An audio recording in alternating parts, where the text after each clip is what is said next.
So basically, Picard just finished his first Mass Effect recruitment mission.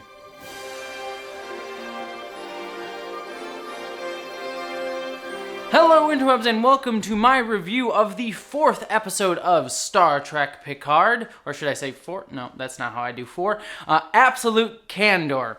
This felt like the first episode of this actual adventure. The first 3 episodes really felt like the prologue to the series. They all felt like they kind of naturally flowed into each other and felt like one story.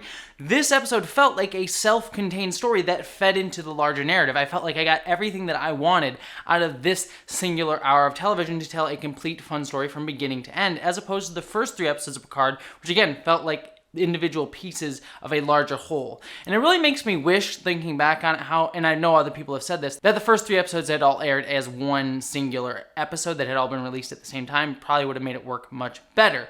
But that's those episodes. We're going to talk about this one. And for this one, here's my quick spoiler-free thoughts before we get into the actual nitty-gritty of the episode. The first things first, I am loving all the interaction between all of the new characters on Picard's ship. Rios, Jurati, and why am I blanking on her name? Raffi, geez. All have great interactions both with each other and with Picard, and it's really starting to flesh out each of these characters in their own unique ways. And I'm really liking that we're getting scenes with these characters without Picard there, that we got a wonderful scene between, for example, Rios and Jurati that fleshed them out and made them feel like these were characters in this story that can exist and do things and have desires separate from Picard's specific narrative, even though he's the narrative thrust of the whole thing. I also am really liking the building out of the mystery. While we certainly there wasn't much more added to the mystery this episode, but we did get little hints and clues to the larger scope of things going on.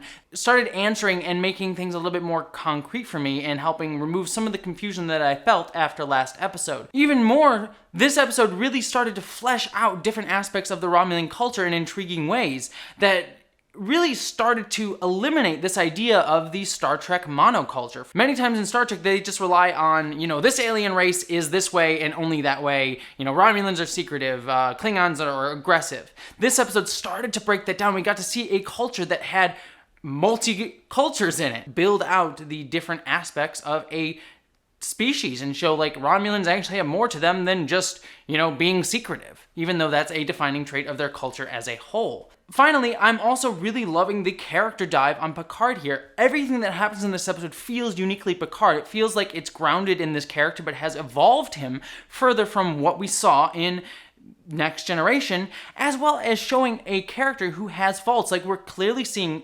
consistent through lines throughout this series of the things that Picard failed at, but also feel like naturally Picard. And again, that's such a fine line to walk with a character who we're used to being like this paragon of virtue, of always knowing what the right thing to do was. So it's very, very hard to walk this line of giving him realistic faults as a character, but then still making him feel like that character that we still look up to. He's made real drastic mistakes, understandable mistakes that fit his character, but mistakes nonetheless that had really drastic effects on the world around him and for a large swath of people given the power that he had. Just a fantastic job and easily my favorite episode of this series so far. Why am I speaking like this?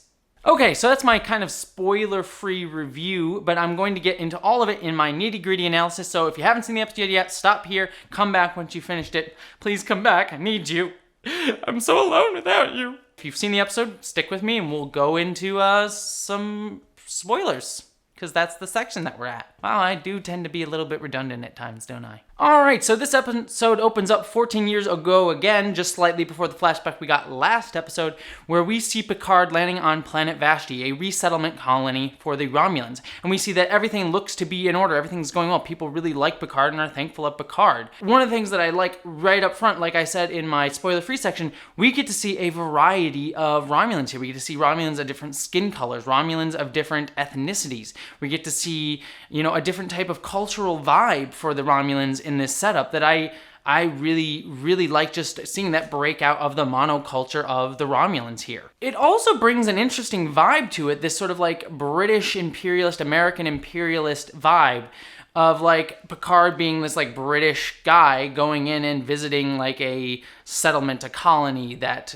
they conquered. You know, he's wearing like the garb, like the white suit is like very much, like I'm a British aristocrat visiting Africa and seeing my colony. Yeah, we're here to help you and make things better. That kind of analyzing this imperialist attitude that kind of has been an ethos throughout all of Star Trek. So I'm really glad that they're kind of, really delving into that concept here. And then as we see later on in the episode, kind of showing how, this benevolent imperialist idea really fails. Even if, you have good intentions, and imperialism did not necessarily have the best of intentions in any way, shape, or form. But, that iconography is definitely here, and it's definitely trying to analyze and discuss that within just the actual visuals of this episode. And we get Picard meeting this group of warrior monks who we later learn are the nuns of absolute candor or something like that, where they basically say everything that they believe, which I wish had come up a little bit more in the episode. Maybe that'll play a little bit more with Elnor later on as we learn more about his character.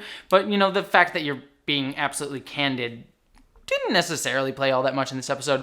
But I also really liked that these Romulans were placed in opposition to the Tal Shiar, again, building out that multicultural idea of the Romulans. There's the Tal Shiar, who are super secretive, and then there's these nuns who are all about being open and honest and upfront with their feelings, which again just builds out the fact that the Romulans are a multicultural species. But I liked this theme that was brought up by the nuns where they said, a promise, what was the exact line? Promises are prisons. And we see that Picard continually makes promises that he does not end up keeping, which actually causes him to disappoint other people around him. It causes him to disappoint Elnor, who he promises that he'll be coming back. He makes promises to the Romulan people and again, he fails them later on in the episode. So I like that setup here of promises being something that Picard is going to eventually fail at. And I also really liked in the scene, we see Picard's development with his relationship with Elnor. How Picard has started to grow to want to have a father-child relationship again.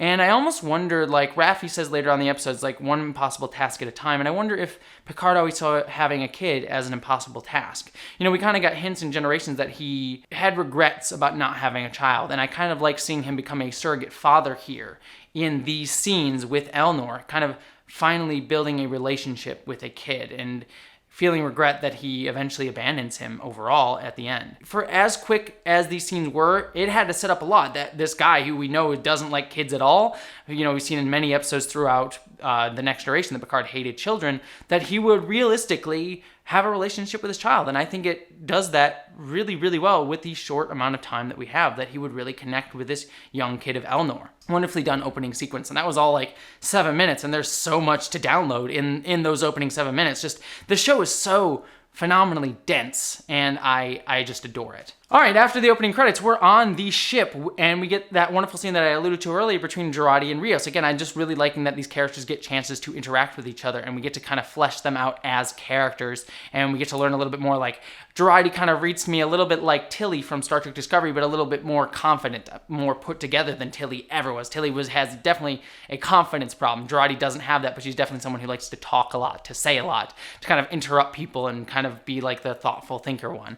And Rios is kind of annoyed by that, but he's kind of coming out of his shell. Like, I can tell he's kind of annoyed by the fact that Jurati's there bothering him while he's reading a book, but you also get the sense that this is him kind of a little bit enjoying that he's being brought out of his shell, this isolation that he's put himself into. Then we get Raffi coming in and getting very upset that they're going to Vashti, and we learn that Picard was the one that ordered that. So then we go down to the holodeck, where we actually meet another hologram. I just really am loving all the Rios, emergency holograms that he has around. And Rios kind of like hating that hologram, but he's still somehow programmed to look like himself. Just, I like that little subtle like character detail that he just like frustrated at different aspects of himself, exposing his own inner turmoil and inner issues through an externalized form with these holograms. And the holodeck is of Chateau Picard, presumably so that we can keep reusing that set over and over again and have discussions on that set. I mean, it makes sense for the character Picard that he would kind of be like this, yes, I would like to have the holodeck look exactly like my study because I'm the most important person here and I get to have that.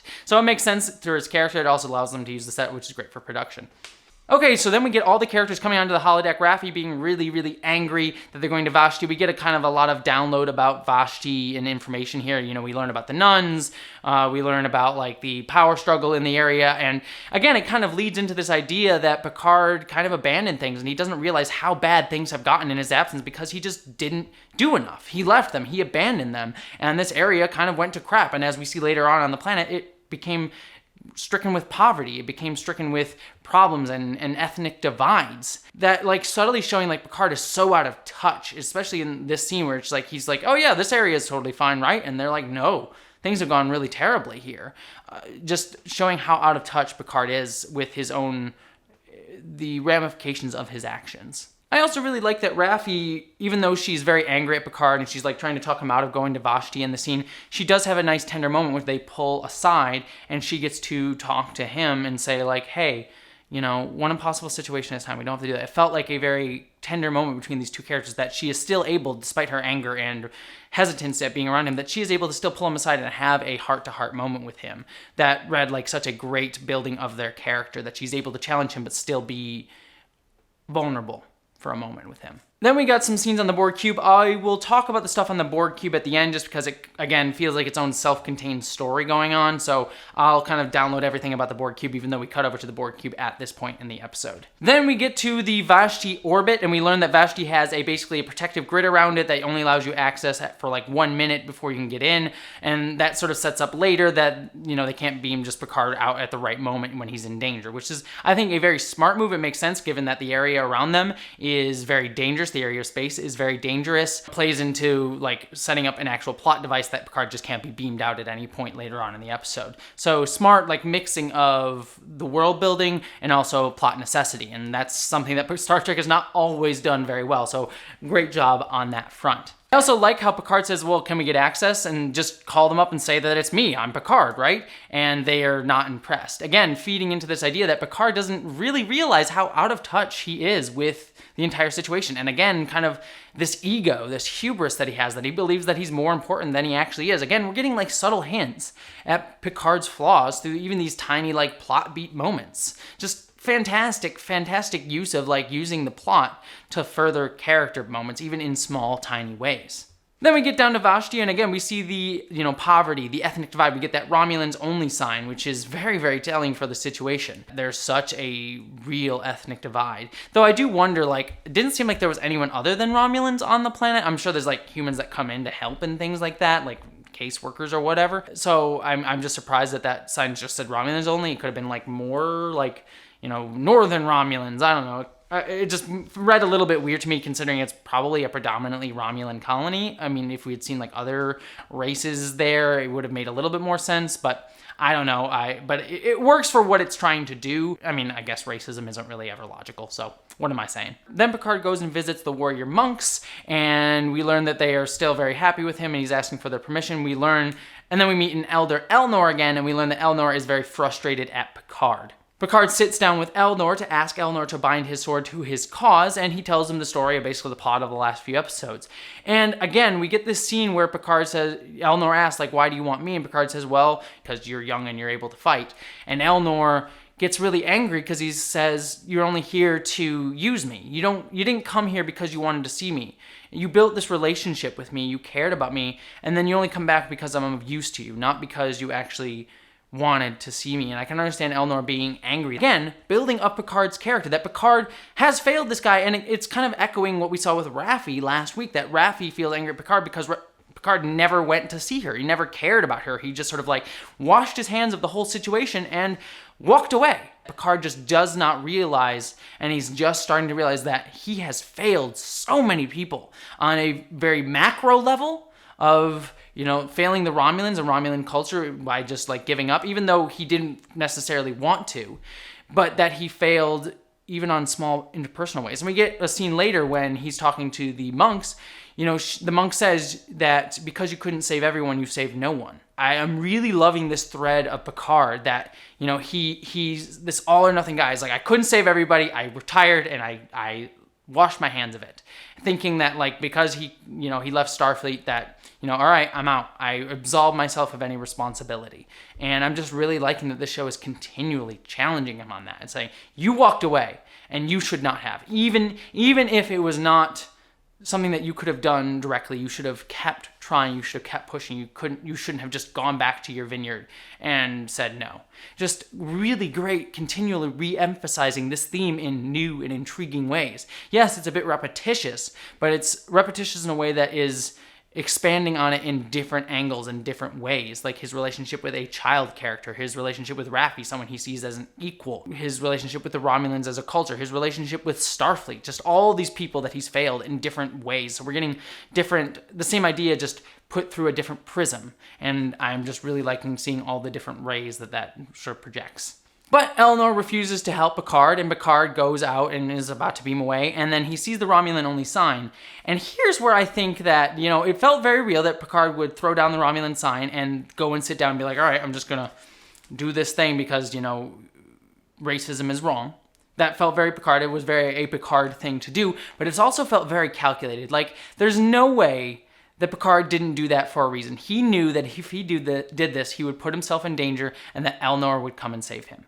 And again, it feels so manipulative, and I wonder if the show's going to call him out on it, because again, he is constantly manipulating people. Again, we saw this with Raffi last episode. He just sort of like called Raffi up and said, hey, you're looking up stuff about Bruce Maddox? Here's some information. And he just sent it to her and walked away, just sort of presuming that someone's going to do it for him. And again, we see that playing out here where he puts himself in a dangerous situation. He knows he's putting himself in a dangerous situation because he wants to get Eleanor to come and help him.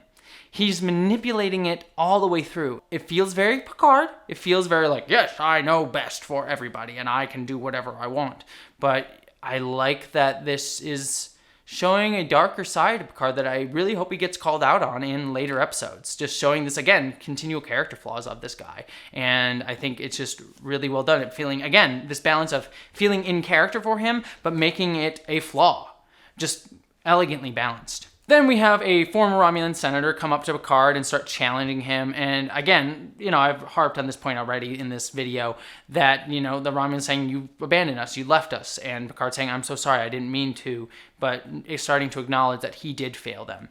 Then the Romulan senator tries to attack Picard. And again, I like this scene where Picard, everyone in the trailers where he's like, is this 90-year-old dude going to be fighting with the sword? And I liked it was just a moment of that. And Picard's like, no, I'm tossing it down. Like, he's an able fighter. He knows how to fence, but he could no way stand up to this guy.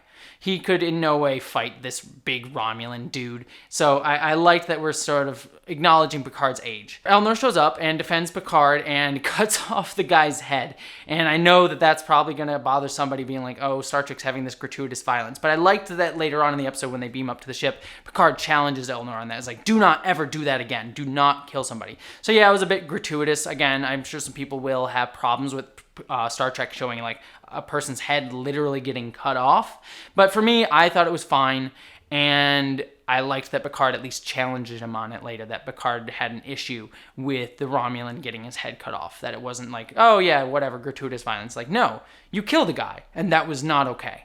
Then we get the fight with the old Romulan bird of prey, which I loved seeing the bird of prey. It was a very fun fight sequence, and I liked seeing that this old bird of prey in use, like the 23rd century original series bird of prey going up against their ship. And it shows, like, even though it's an old ship, Picard's ship is definitely not able to handle a bird of prey, even though it's a newer type of ship. So I liked that, like, level of stakes felt right. Like, their ship is top of the line, so it could hold its own, but the bird of prey, even though it's older, still is a much stronger ship. So it felt like an equal weighted fight going on. So I like that the writers of the show actually thought about that. It's like Picard's not going to be going up against like a top-of-the-line Romulan warbird, but it could go against conceivably an old bird of prey. One other thing I should mention, that while they're fighting the Romulan bird of prey here, the hologram that shows up, I believe, and I might have caught this wrong, but I believe that navigator is Russian, which I thought was a very cute call out to Chekhov in the original series, because Chekhov obviously was a Russian. So I liked that the navigator hologram was also Russian.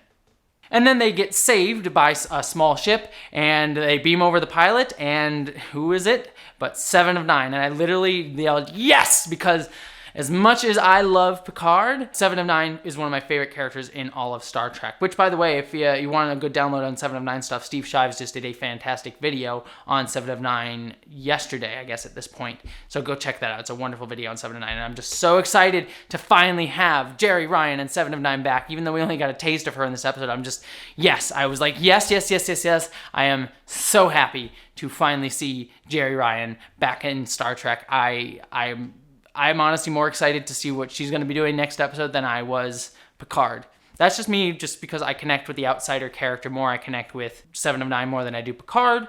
But, that's nothing against Picard. It's just I like 7 of 9 quite a bit. The last little bit I'm going to talk about is the stuff on the Borg cube. Now, this worked much, much better for me because it was very focused on Soji and Narek. We got little downloads of information, like we learned that the Destroyer is essentially the Romulan Antichrist. That they believe that, the Destroyer is sent to destroy all Romulan life, and they believe that it is a synthetic who is going to do this. Hence why a lot of people believe, including Narek, as we learn, believe that Soji is the, Romulan Antichrist. So I am curious to see how that plays out, and I'm glad that they're kind of giving us a little bit more information about what this means after last episode. Because again, after last episode, I was a little bit, not confused, I guess, just sort of like at a loss because I didn't really have much context for anything, and I'm glad that they're slowly sort of building it without adding too many more pieces to that puzzle. So we get some bits with Soji trying to ask Narek all these questions that she has, like why were the Romulans abducted? What's going on with the Borg? All these things that we are asking as well. And then we learn that Narek, when he talks to his sister later on in the episode, that Narek doesn't know these questions either.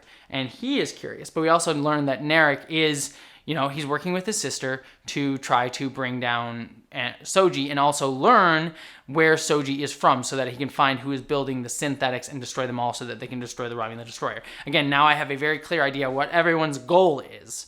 And I really just am finally glad that I have that to hook into and know where things are going.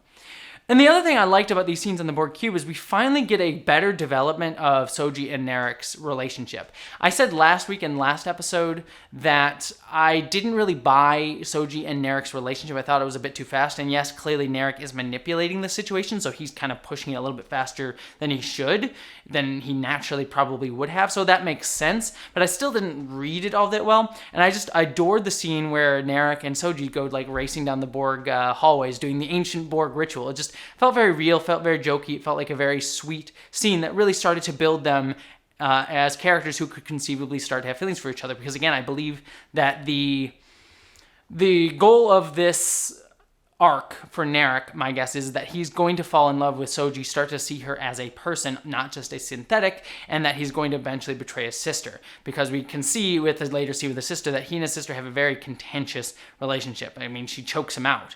Also, is anyone getting like Game of Thrones like incest vibes from Narek and his sister? Very clearly some like weird, messed up like incesty stuff going on there.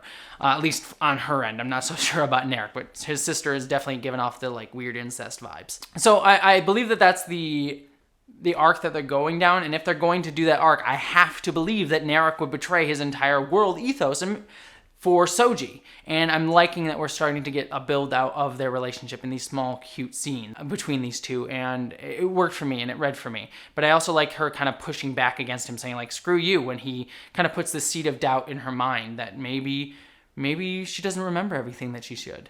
And it's just showing this like manipulation on Narek's part. I'm really liking that. And I'm really liking that he's starting to fall for her, but he's also manipulating her. And it's really kind of messed up in many, many, many, many ways. And I think it's just the right level of like manipulation going on. And I'm really liking Narek starting to question everything too, maybe starting to question his devotion to this cause because he's starting to fall for Soji and starting to see her as an actual person, which again fits into the larger theme of this show, presumably, of starting to see the other person as an actual person, actually seeing them as someone worthy of respect. So I'm liking that arc for his character overall, and I'm liking starting to see the seeds of that character arc for him here. And that's it for my review of this episode. Like I said, I think this is a phenomenal episode, and really the first episode that feels like its own complete package in and of itself, while also continuing the story. Some great character moments, some great delving into the character Picard, some great world building, some great continuation of the overall plot thread without getting too bogged down in like previous episodes have, of giving a lot of exposition dumps, and just really focusing, even when they're building plot, to really focus on building character. It's so rare that we get a show that is able to so deftly mix character and plot beats and use like even moments of exposition and plot to further a character's development. And I'm really starting to see this in this episode. Last episode didn't do it as elegantly, and this one I think is really doing it well, like showing us character building moments while also building the plot as well. So just a fantastic episode again for Star Trek Picard, and I am in love with this series, and I'm so excited to see 7 of 9. And also, this is a spoiler for next episode, by the way. This from the trailer that we saw for next episode. The fact that they're going to the casino planet and they put on all those flamboyant costumes, I am so ready for everything that episode is going to be. I am already going to know that no matter what happens next episode, I'm probably going to love every bit of it just based on the costumes alone. I'm in love. But what did you think? I'd love to hear your thoughts in the comments below. Did you like this episode? Did you hate this episode? Did you have mixed feelings on it? Did you like certain parts? Did you hate certain parts? I'd love to hear all of that down in the comments. And if you want more on my Picard reviews or more analysis about Star Trek and other geek topics through my own particular lens, please give this channel a subscribe. And if you want to help make these videos even better and help me pay the bills and help me pay for an upcoming surgery that I have, please consider supporting me over on Patreon. Every little bit helps me do all of those things. But regardless of if you subscribe or give to my Patreon, I am just so glad that you stopped by, and I hope that you, as always, live long and prosper. And special thanks to my commander level and above Patreons, Stefan Schuhart, BBD, Boyd and Mary Beth Earl, Michael McGee, Lal Lindley, Wellington Marcus, Munir Amlani, Mari Nekar, and Marika Kuyechin.